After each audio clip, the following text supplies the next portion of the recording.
Piala AFC ini, saudara-saudara, adalah kompetisi paling rumit dan paling tidak adil di bumi. Bayangin, wakil dari ASEAN itu harus melewati 5 pertandingan untuk ke final.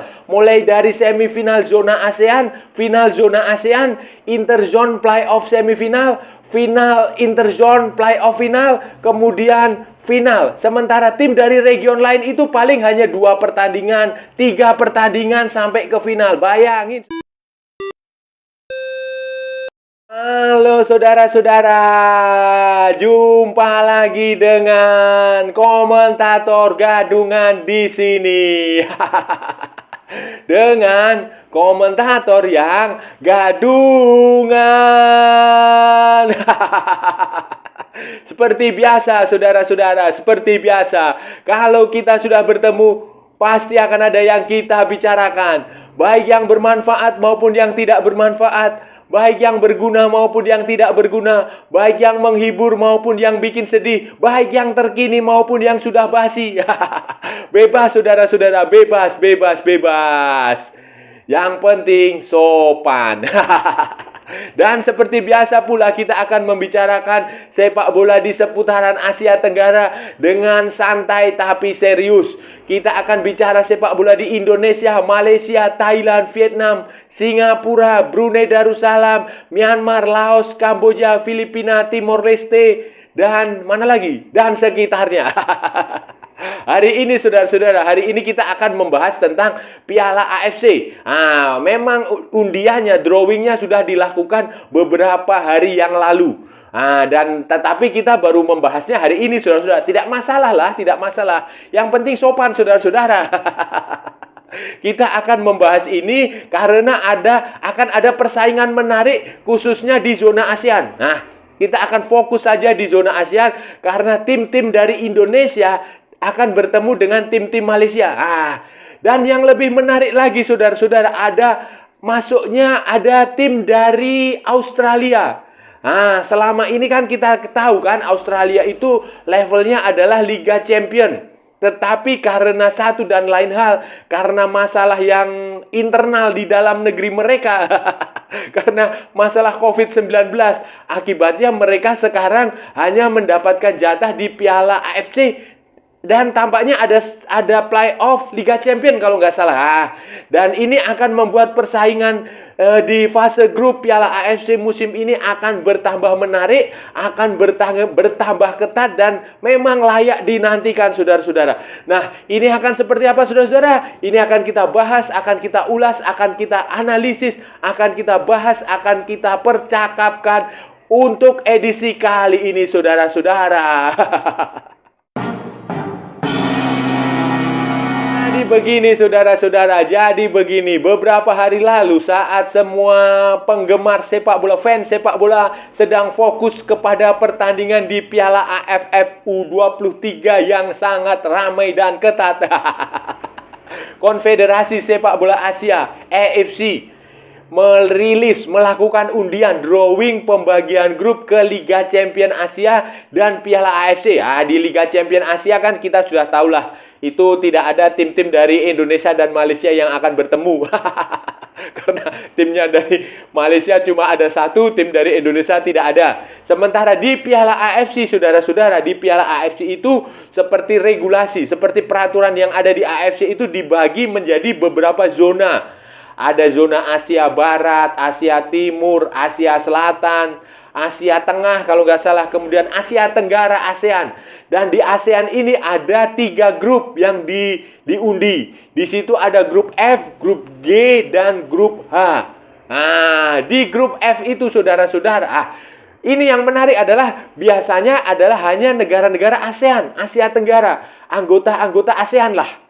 Sementara untuk kali ini terdapat pula klub dari Australia, saudara-saudara. Klub dari Australia yang dilibatkan di zonanya ASEAN. Itu ada MacArthur FC dan ada Central Coast Mariner. Itu berarti apa, saudara-saudara? Itu berarti persaingannya akan menjadi lebih ketat, akan menjadi lebih menarik. Tidak bisa lagi dipandang sebelah mata, saudara-saudara. Kemudian dari hasil drawing itu sudah diketahui bahwa di grup F itu nanti akan terdapat klub dari Filipina, Cebu, kemudian klub dari Australia, MacArthur FC, kemudian klub dari Myanmar itu ada Sun United, dan klub dari Kamboja ada Phnom Penh Crown. Phnom Penh Crown, saudara-saudara. Sementara di grup G, di grup G ini ada Terengganu FC dari Malaysia, ada Bali United dari Indonesia, kemudian ada Stallion Laguna dari Filipina, dan ada Central Coast Mariner dari Australia. Itu di grup. Sementara di grup H, saudara-saudara, di grup H itu ada tim dari Haiphong dari Vietnam. Tim yang bagus juga itu. Kemudian ada Hougang United dari Singapura dan Sabah FC dari Malaysia, dan terakhir ada PSM Makassar dari Indonesia. Di grup F itu, saudara-saudara, di grup F itu kemungkinan besar Cebu dan MacArthur FC bisa lolos dengan mudah ke, ya, salah satunya akan menjadi juara grup dan salah satunya akan menjadi runner-up terbaik untuk mencoba lolos ke semifinal zona ASEAN. Sementara di grup G ini, saudara-saudara, ini persaingannya akan jauh lebih ketat, akan lebih merata. Terengganu tim yang bagus di Malaysia, Bali United tim yang bagus di domestik tetapi jelek di internasional. Kemudian Stallion Laguna itu juga tim yang bagus di Filipina, dan Central Coast Mariner, itu salah satu klub yang ya papan atas di Liga Australia di A-League. Jadi peluangnya lebih merata dibanding dengan di grup F, saudara-saudara. Sementara di grup H, saudara-saudara, grup H ini juga lebih merata lagi, saudara-saudara. Sama seperti di grup G, sama seperti di grup G, di grup H ini akan lebih merata karena keterlibatan Haiphong. Haiphong di situ ada Vietnam, kan kita tahu sendiri. Vietnam, sepak bola Vietnam dalam beberapa tahun terakhir ini sedang berkembang di tim nasional maupun di level klub. Kemudian Sabah itu juga kita tahu tim yang bagus. PSM Makassar juga tim yang bagus. Kemudian Hougang United. Hougang United saya tidak terlalu banyak tahu, tetapi ya kalau sudah ada di sini pasti bagus. Tetapi ini akan menarik, akan sulit diprediksi. Bisa saja Haiphong yang lolos, bisa juga Sabah yang lolos, bisa juga PSM Makassar yang lolos, bisa juga Hougang. Jadi ini akan menjadi persaingan di dua grup ini. Grup G dan grup H akan menjadi persaingan yang menarik. Tim-tim dari Asia Tenggara ini untuk mencoba lolos ke babak berikutnya, ke fase knockout, saudara-saudara. Pertemuan PSM Makassar dengan Sabah FC di grup H ini akan menarik, saudara-saudara. Akan menarik karena kita tahu sendiri kan, Sabah ada pemain dari Indonesia, Sadil Ramdhani. Kebetulan Sadil Ramdhani ini juga orang Sulawesi, walaupun dari Sulawesi Tenggara. Sementara PSM Makassar dari Sulawesi Selatan. Tetapi mereka tetangga. Dan banyak pemain, sebagai pemain tim nasional Indonesia, Sadil ini juga punya, tentu saja ya, hubungannya dekat dengan beberapa pemain PSM yang statusnya juga pemain tim nasional Indonesia. Jadi ini akan seperti pertandingan persahabatan lah, sebagai pulang kampung bagi Sadil untuk menghadapi PSM Makassar. Dan tentu saja dengan adanya pemain Indonesia di Sabah, ini akan bisa memudahkan pelatih Sabah, Ong Kim Sue, untuk menilai, untuk menugaskan Sadil menjadi mata-mata. Spionase lah, kira-kira seperti itu. Untuk mengamati dan memberikan masukan kepada dirinya untuk bisa mencari tahu titik lemahnya PSM Makassar. Karena PSM Makassar ini adalah statusnya juara Liga 1 musim lalu dan salah satu tim yang cukup kuat lah di Indonesia untuk saat ini ya, untuk saat ini.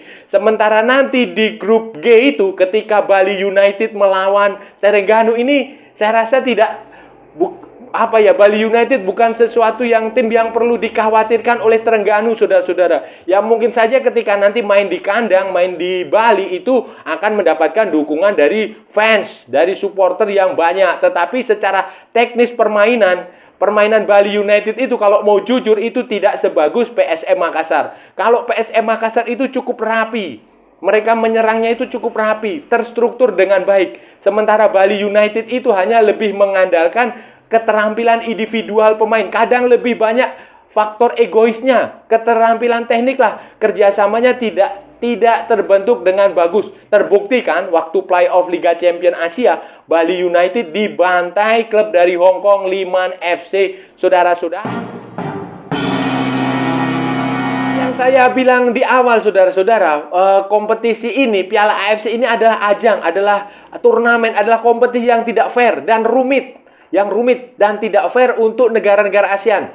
Kenapa, saudara? Karena format pertandingannya ini menurut saya aneh sekali. Aneh dan seolah-olah mengesankan, merendahkan bahwa kualitas tim-tim dari Asia Tenggara. Bayangin, saudara-saudara, kita berkaca pada format musim lalu ya, musim 2022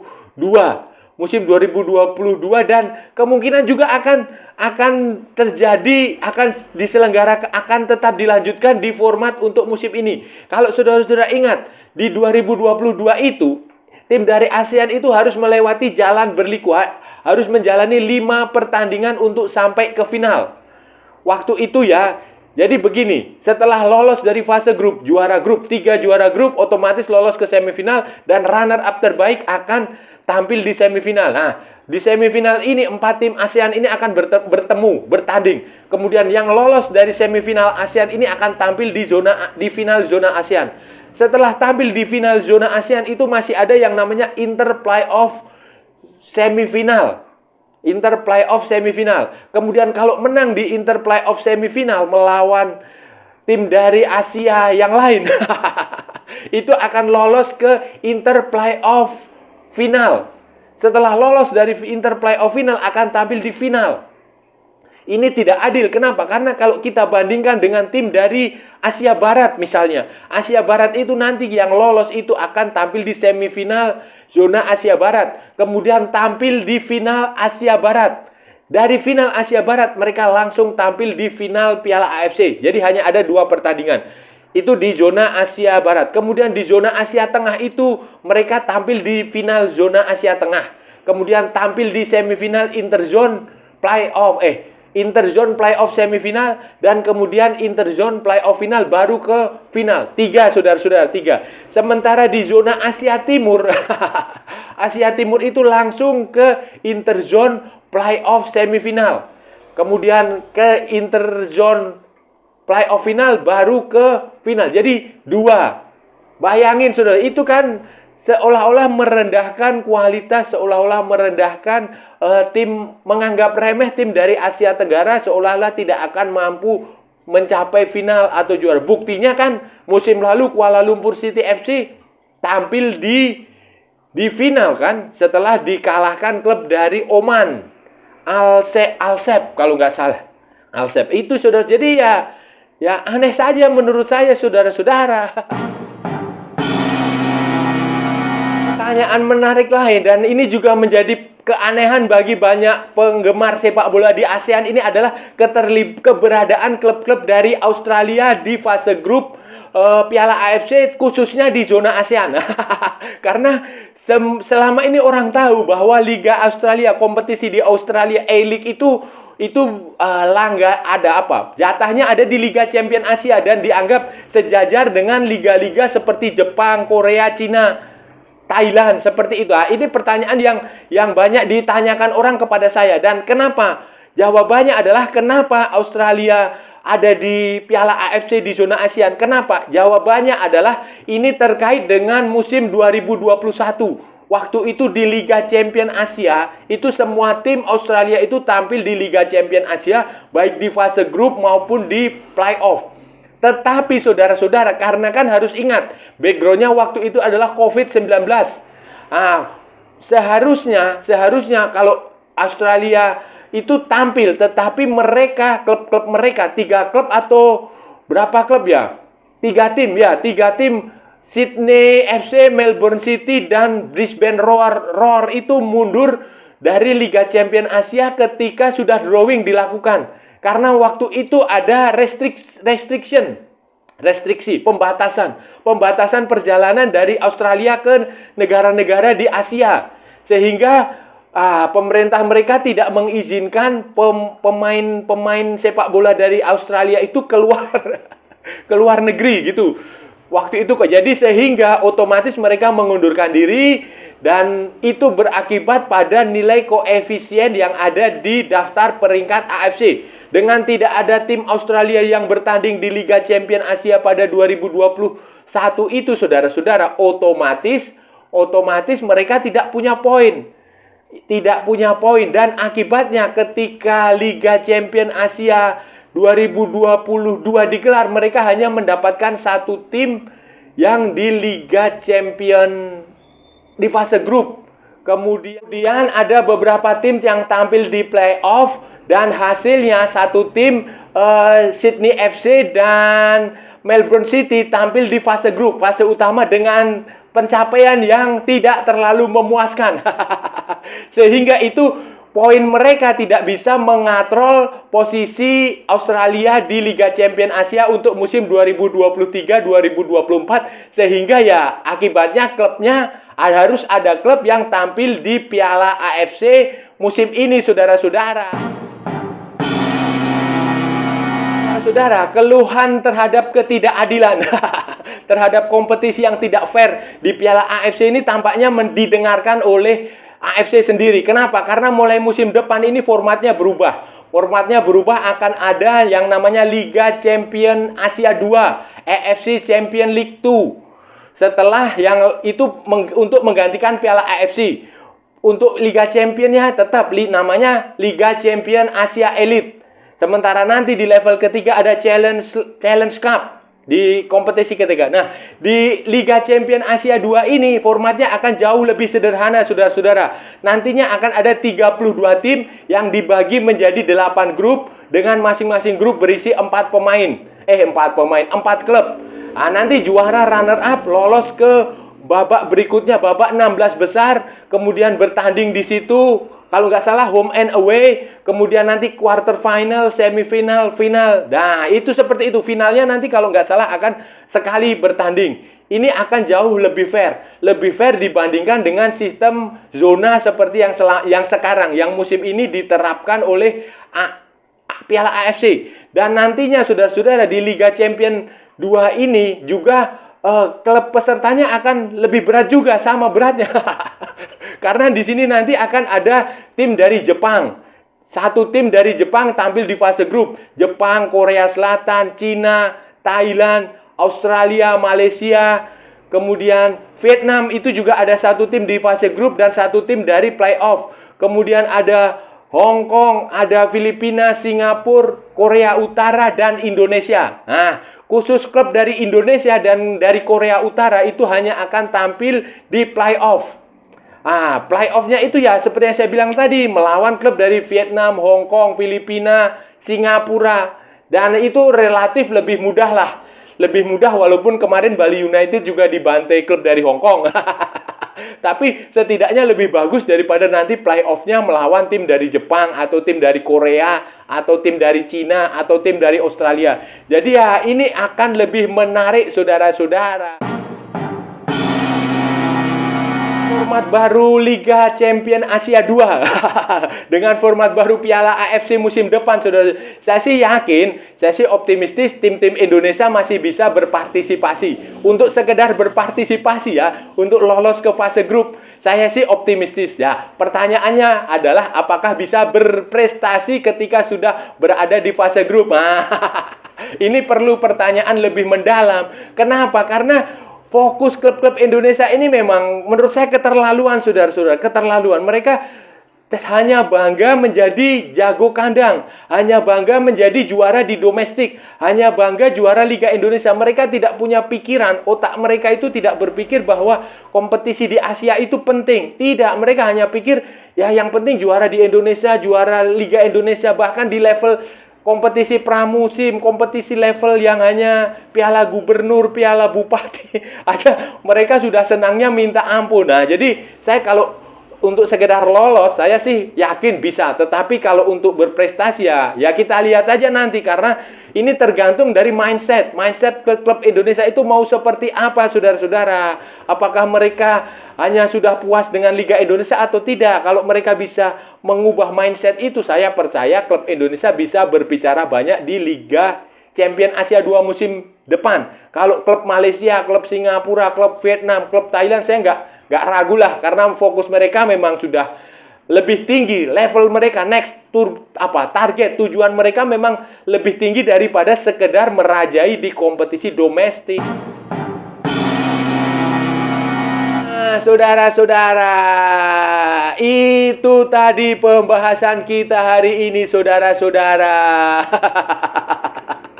Kita sudah bicara panjang lebar, kita sudah bercakap-cakap sangat panjang sekali. Kita sudah membahas, mengulas, menganalisis, dan memperdebatkan tentang Piala AFC 2023-2024. Kita sudah menjabarkan komposisi klubnya, grup-grupnya seperti apa, persaingannya seperti apa. Kemudian kita juga tadi sudah menyinggung tentang ketidakadilan yang dialami oleh klub-klub dari Asia Tenggara, dari ASEAN, yang harus melewati jalan berliku untuk menjadi juara. Kita juga sudah membahas tentang format baru Piala AFC untuk musim depan yang akan berganti menjadi Liga Champion Asia 2.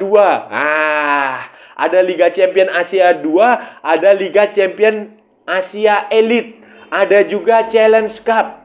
Challenge Cup atau Challenge League ya. Kompetisi level ketiga. Jadi nanti musim depan ada 3 kompetisi antar klub Asia. Ini mirip seperti Eropa lah. Eropa kan ada Liga Champion, Liga Eropa, sama Liga Conference Eropa. Dan saya rasa sudah cukup ya, saudara-saudara ya, penjelasan saya. Kalau ada salah-salah ya mohon maaf. Namanya juga gadungan, saudara-saudara. Wajar kalau gadungan itu salah. Tetapi kalau itu sebuah kebenaran, berarti ya benar, saudara-saudara. Dan kalau saudara-saudara merasa channel ini bermanfaat, berguna, menghibur, menginspirasi, dan saudara-saudara mendapatkan banyak ilmu pengetahuan dari sini, silahkan like, share, and subscribe, dan sebarkan kepada rekan-rekan saudara-saudara semua di seluruh dunia. Ikuti pula akun media sosial Komentator Gadungan, ada di Instagram, ada di Facebook, ada di TikTok.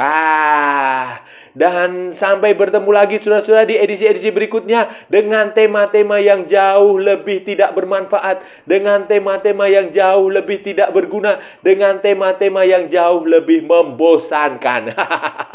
Oke saudara-saudara, salam olahraga dan merdeka.